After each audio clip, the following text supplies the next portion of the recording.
Eu creio que Deus reservou essa agenda para nós aqui nessa sexta. Como foi dito, pastor Oswaldo, pelo Frank, ao abrir aqui o culto, isso aqui não é uma agenda nossa, isso aqui não é uma agenda de homens, isso aqui é um movimento do próprio Deus em favor da igreja dele nessa região. E nós entendemos que Deus promove grandes ajuntamentos na Bíblia, e entenda, grandes ajuntamentos não pela quantidade apenas, mas também grandes avivamentos descritos pela qualidade desses encontros. A qualidade é tão importante quanto a quantidade. Um não substitui o outro, ambos se complementam. E a gente sabe que algo muito especial Deus está liberando sobre a igreja dessa região. Existem muitas coisas que, quando os pastores aqui da Zona Sul falaram para eu compartilhar a palavra, veio no meu coração, eu me enchi de temor, porque falei, como é que a gente compartilha para um grupo tão privilegiado? A cadeira que você assenta é uma cadeira de muita honra, é uma cadeira de autoridade e de influência no reino espiritual. A palavra diz que nós estamos assentados com Cristo nas regiões celestiais. Então a cadeira, a posição que se ocupa aqui não é uma posição apenas humana, mas é uma posição espiritual. E isso tem um impacto muito forte sobre a nossa região, sobre as igrejas locais aqui reunidas, sobre as famílias aqui representadas, sobre tanta coisa que está acontecendo aqui. E diante disso, esse temor me levou a pensar sobre esse tema que está inquietando a gente, o avivamento. E eu quero falar sobre um avivamento gerado em nós. Não quero aqui me ater a muitas passagens bíblicas no sentido de explicá-las, mas quero me ater aqui no sentido de trazer mensagens bíblicas que você conhece bem e trazê-las para aplicar nos nossos dias, no nosso coração. Segundo Crônicas, capítulo 7, versículo 1 a 3, a palavra diz, e acabando Salomão de orar, desceu o fogo do céu, e consumiu o holocausto e os sacrifícios, e a glória do Senhor encheu a casa. Os sacerdotes não podiam entrar na casa do Senhor, porque a glória do Senhor tinha enchido a casa do Senhor. E todos os filhos de Israel, vendo descer o fogo e a glória do Senhor sobre a casa, encurvaram-se com o rosto em terra, sobre o pavimento, e adoraram, e louvaram o Senhor, porque Ele é bom, e a sua bondade dura para sempre. Você pode repetir isso comigo? O Senhor é bom, e a sua bondade dura para sempre. Esse tema de avivamento tem inquietado a igreja, sobretudo por causa dos grandes sinais que apontam a proximidade da volta de Jesus. E esses sinais sobre pestes, sobre terremotos, sobre desastres naturais, sobre pandemias, sobre esfriamento do amor, que é uma realidade no sermão profético de Jesus em Mateus 24, ele tem despertado em nós uma consciência, despertado em nós uma urgência sobre este tema do avivamento. E quando a gente fala de avivamento, todos nós lemos alguma coisa, ou ouvimos alguma coisa, a ministração de algum pastor, a ministração de algum apóstolo, ou lemos em algum livro, e existe um padrão que Deus usa na história dos avivamentos. E esse padrão, ele acontece nos avivamentos recentes e nos avivamentos mais antigos. Os avivamentos do Novo Testamento, da história da igreja, e os avivamentos que aconteceram na história de Israel. Reformas, despertamentos espirituais, como foram falado aqui, através de reis, através de líderes, através de homens e mulheres que Deus levantou para ocasiões específicas da igreja. Então, existe um padrão. Se a gente for observar, o padrão que mais aparece é uma entrega profunda na oração. Uma entrega profunda na oração. William Seymour, no avivamento da Rua Azusa, orou muitos anos antes daquele avivamento acontecer. Ele e um grupo de pessoas Evan Roberts, que foi um dos articuladores, se assim podemos dizer, um dos líderes do avivamento que aconteceu no País de Gales, orou muitos anos até que esse avivamento ganhasse forma. Se a gente for olhar na Bíblia, Pentecostes, Atos 2, aconteceu em reuniões de oração. Se formos olhar o Antigo Testamento, reformas espirituais, através de Asa, Josias, Ezequias, e esses reis que eram bons aos olhos do Senhor, eles estavam preocupados em restaurar esse altar de adoração ao Senhor. Restaurar esse movimento de conexão com Deus. Restaurar momentos de intimidade com o Senhor. E isso é um padrão muito presente nos avivamentos. Então, avivamentos são gerados no ventre da oração. Capítulo 7 de 2 Crônicas fala sobre um avivamento. Era a dedicação do templo, mas aconteceu algo glorioso ali. Aconteceu algo inesperado. O versículo 1 diz que acabando Salomão de orar, ele orou. A palavra diz que ele se inclinou. Ele tinha uma plataforma, ele se inclinava diante dessa plataforma, e a palavra diz que ele disse que todos os filhos de Israel, todos deveriam louvar e engrandecer o Senhor. Todos deveriam reconhecer a majestade santa do Senhor. Todos os filhos de Israel, eles precisavam estar diante desse momento especial. A Bíblia diz no versículo 3 que eles encurvaram-se, que eles louvaram. E o cântico de louvor era esse que nós acabamos de repetir. Porque o Senhor é bom e a sua bondade dura para sempre. A pergunta que não quer se calar aqui nessa noite é: será que este louvor está em nossos lábios em todas as circunstâncias da nossa vida? Ou será que, variando a circunstância, varia também o louvor que aparece nos nossos lábios? Todos nós tivemos perdas na pandemia. Perdas de pessoas que amamos. Alguns de nós teve perdas financeiras. Alguns de nós teve perdas na saúde. Mas todos tiveram perdas, maiores ou menores. Mas uma realidade, irmãos, que eu creio que Deus espera de nós, é que em todo o tempo a gente diga: o Senhor é bom. O Senhor é bom e a sua bondade dura para sempre.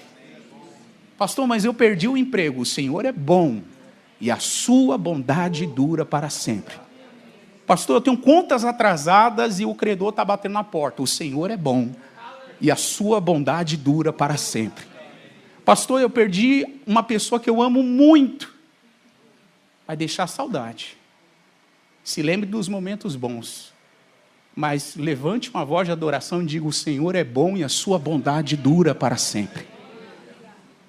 A questão é: será que o Senhor encontra esse louvor continuamente nos nossos lábios? Uma das canções que a gente cantou fala sobre isso. Esse louvor estará continuamente nos meus lábios e no meu coração. Será que esse louvor está continuamente diante de nós? Então, esse encurvar do povo, este buscar do povo, esta disposição à busca, atraiu algo sobrenatural. O pastor Frank leu aqui na abertura do culto, versículo 12, 13 e 14, do segundo livro dos Crônicas, o capítulo 7. E o versículo 12, irmãos, diz que o Senhor apareceu de noite a Salomão e lhe disse: ouvi a tua oração. E disse: escolhi para mim este lugar como casa de sacrifício. A gente sabe que no Antigo Testamento o lugar era físico.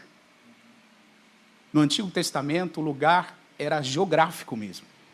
Mas no Novo Testamento esse lugar, ele sofreu uma alteração por causa da obra perfeita que Jesus fez por nós na cruz. Este lugar agora somos nós. Então, pensa assim comigo, o versículo 12, ele traz um entendimento: o Senhor apareceu de noite a Salomão, e eu estava ali ajoelhado, orando, dizendo: Senhor, apareça nessa noite para a igreja da Zona Sul. Apareça.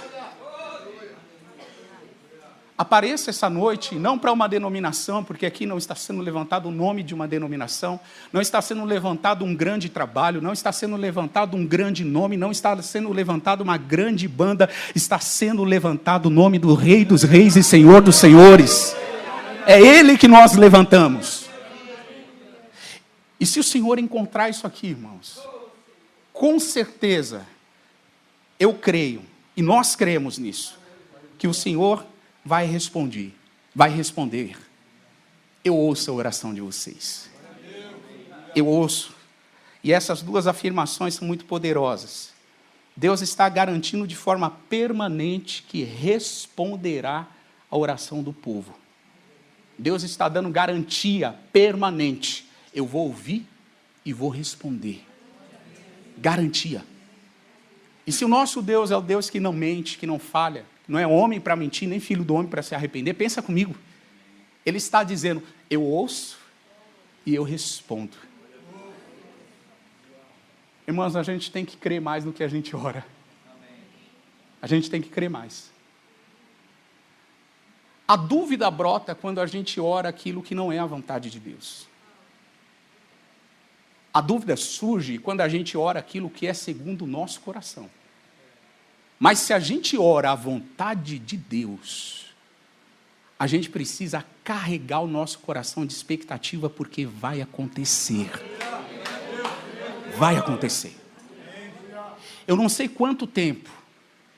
Eu sei que avivamentos, eles são gerados. Talvez nós estamos no 6º mês, no 5º mês da gestação, talvez no 2º mês, talvez acabou de conceber, mas eu sei de uma coisa, tudo que é gerado, uma hora nasce. Vai nascer. Uma hora vai nascer. E como a gente acredita que quando nasce, nasce no tempo certo, no tempo de Deus. Já foi citado aqui o que está acontecendo em Aylesbury. É sobrenatural. É aqueles chamados de repente de Deus. De repente terminou um culto, né, apóstolo Ricardo? De repente terminou o culto, acabou e de repente um grupo de jovens permaneceu na presença do Senhor. E virou isso que a gente já está vendo há mais de 100 horas, 140, alguns falam de... Já passou de 150, pastor Aguinaldo. Olha que coisa linda. Ah, então vamos olhar aquilo e vamos repetir esse padrão. Não é isso que eu estou dizendo. O padrão é o padrão bíblico. Nós precisamos olhar para as Escrituras. Então, o que nós percebemos aqui é que o Senhor escolhe um lugar. Deus ouve a oração feita de um lugar. E esse lugar, eu creio, somos nós, somos a igreja. Nos dias de Salomão, a escolha de Deus era um local físico, mas nos nossos dias, a escolha de Deus é um local humano. É a nossa própria vida. Creio que a questão aqui não é o Senhor aparecer. Não é se Ele vai ou não aparecer, Ele vai aparecer. A garantia dele é essa, onde há 2 ou 3 reunidos no meu nome, eu estarei presente no meio dos tais. Eis que estarei convosco todos os dias até a consumação dos séculos. Ele está. A questão não é se Ele vai ou não aparecer, a questão é, quando Ele aparecer, o que a gente vai fazer? O que nós vamos fazer? Será que nós vamos reproduzir comportamentos vaidosos, como a gente se arrependeu aqui, pastor Paulo Jorge orando, pastor Orlando orando aqui? Será que a gente vai reproduzir comportamentos vaidosos, arrogantes?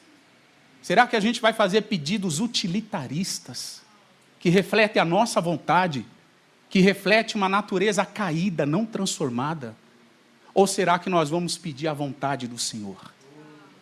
Venha o teu reino, seja feita a tua vontade, aqui na terra, como ela já é feita nos céus. Então a questão não é o Senhor aparecer, Ele vai aparecer. Mas quando Ele aparecer, o que a gente vai fazer? Vamos reproduzir esses pedidos nossos, vaidosos, egoístas, ou vamos reproduzir aquilo que é a vontade dEle?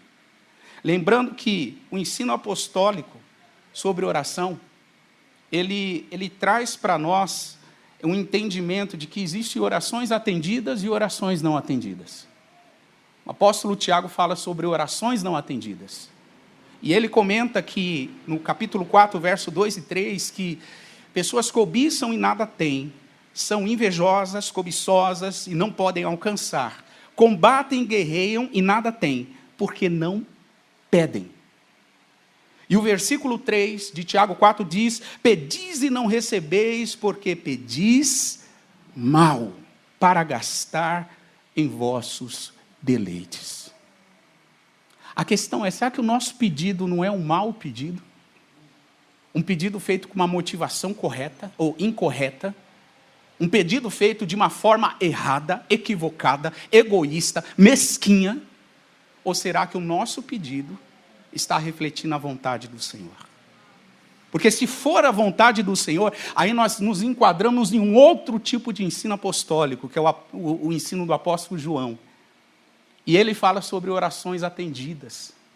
1 João capítulo 5, e verso 14 e 15, o apóstolo João diz: e esta é a confiança que temos nele, que se pedirmos alguma coisa, segundo a sua vontade, ele nos ouve.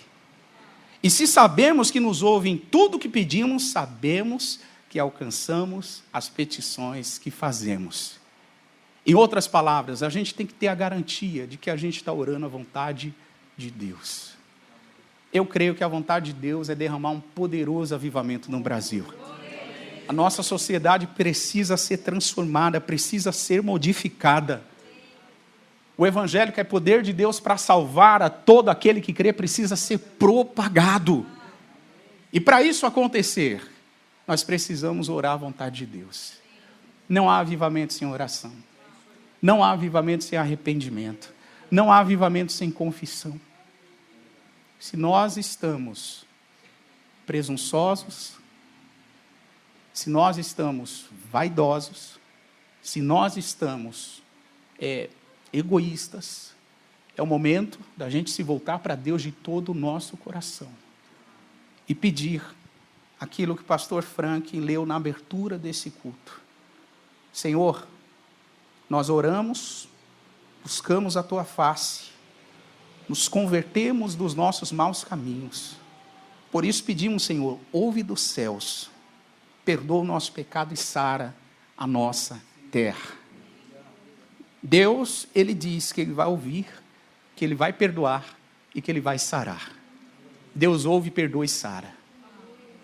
Mas a nossa disposição aqui nessa noite precisa ser uma disposição completamente diferente. Esses dias eu estava lembrando de alguns anos atrás, de um pastor muito querido, que eu respeito e admiro muito. E uma vez ele, numa reunião, usou uma expressão que me feriu profundamente. Eu liberei perdão para ele, mas me feriu profundamente. Ele disse: nós somos a maior igreja dessa região.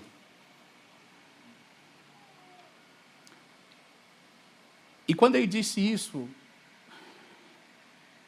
eu fiquei tão triste. Eu pedi licença, eu falei: eu tenho que ir no banheiro. Fui no banheiro, chorei profundamente, pedi perdão a Deus pelos meus pecados, liberei perdão para Ele por essa afirmação, que a gente entende, às vezes, é um momento de euforia, às vezes é um momento de entusiasmo, e a pessoa faz uma declaração, é uma hipérbole, mas aquilo me marcou. Porque Jesus, irmãos, Ele está olhando, quando Ele olha dos céus, Ele olha e Ele vê uma única igreja aqui. Uma única igreja. Eu amo a Bíblia do Calvário, eu amo o pastor Marcos, ele é uma inspiração para mim, sua família. Mas quando o Senhor olha para um ajuntamento como esse, Ele não está olhando a Bíblia, pastor Marcos. Ele não está olhando a conhecimento pleno, Ele está olhando a igreja de Jesus. A noiva. A noiva. Então, que o nosso coração esteja aberto, sensível, quebrantado.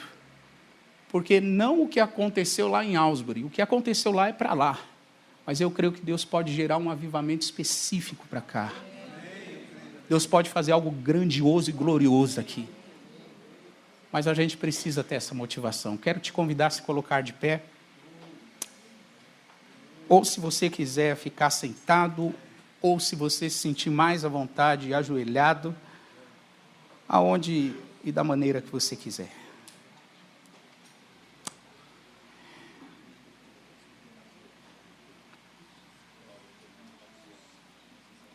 O avivamento está sendo gerado em nós.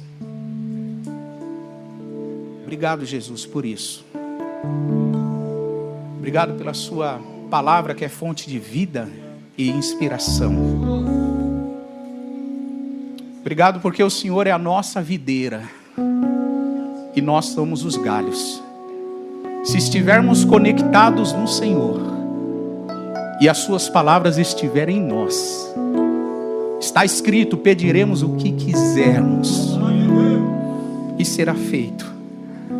Senhor, este aqui não é um pedido egoísta, vaidoso. Esse aqui não é um pedido que vai favorecer uma ou outra igreja. Esse aqui é um pedido de um organismo vivo, do seu corpo aqui na Zona Sul. Nós pedimos, Senhor, aviva a tua obra no meio dos anos. Torna a tua obra conhecida, Senhor. Torna o teu nome conhecido através da igreja da Zona Sul. Como o Ricardo acabou de testemunhar, Pai, outras regiões estão se inspirando nos trabalhos que estão sendo feitos aqui. E nós pedimos, Pai, que isso se propague ainda mais, que isso se multiplique, que esse movimento ganhe força, que o Senhor levante novas gerações, que um legado seja construído e entregue, Senhor, para abençoar a nossa região, para redimir a nossa região, para que milhares de vidas te conheçam, Senhor. Porque o nosso propósito é torná-lo conhecido, tornar o Senhor conhecido entre os homens. Pai, que sobre cada família aqui representada, o poder do seu Espírito esteja fluindo intensamente. Que sobre cada igreja aqui representada, o poder do teu Espírito esteja fluindo abundantemente. Que haja, Pai, o fluir dos dons, o fluir da graça, o fluir da autoridade sobrenatural, o fluir apostólico e profético de uma igreja ousada, de uma igreja, Pai, que as portas do inferno não resistirão. Nós declaramos: as portas do inferno não resistirão à igreja da Zona Sul. Nós avançaremos em fé, porque o Senhor é o nosso cabeça. O Senhor é a nossa fonte. O Senhor é a nossa vida. O Senhor é o nosso renovo. Jesus, que esta seja uma noite de renovo. Que estes dias sejam dias sobrenaturais. Que este grande avivamento que está sendo gerado, ele venha nascer, Senhor, em nome de Jesus. Em nome de Jesus.